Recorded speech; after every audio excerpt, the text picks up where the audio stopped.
Hey guys, Brian here from Thumper Fab. Today I'm going to walk through installing our rear chassis stiffener on your Ranger 1500. For the first step of the process, you'll remove all your mounting bolts for your lower control arms and set them aside. For the first step of our installation procedure, after we've removed our bolts, you'll want to go ahead and install your middle brackets. They'll be marked driver and passenger, and the tall flange will go towards the front of the vehicle.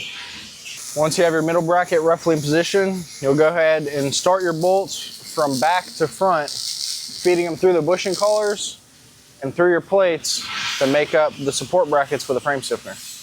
Here you'll see your rearmost support bracket.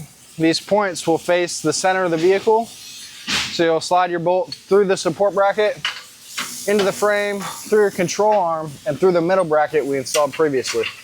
When installing your rearmost support bracket, you'll have the arrow pointing out, and that'll tell you which one is driver and which one is passenger.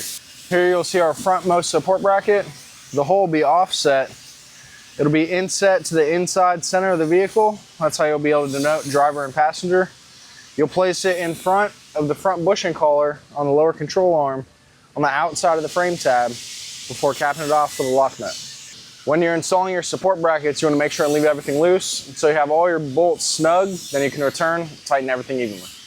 For the next step of our installation process, you'll hold your main plate up to the bottom of the support brackets, starting it with your carriage bolts to fasten the main plate to your support brackets that are already in place. You want to go ahead and snug up your 6 rearmost carriage bolts. This will fasten the underside of your main plate to the frame. Once you have all your carriage bolts installed that fasten the main plate of the frame support to the frame of the vehicle, as well as our support brackets, you can go ahead and tighten everything evenly. With your carriage bolts and control arm mounting bolts tight, you're ready to put the tires back on, lower the vehicle, and hit the trails.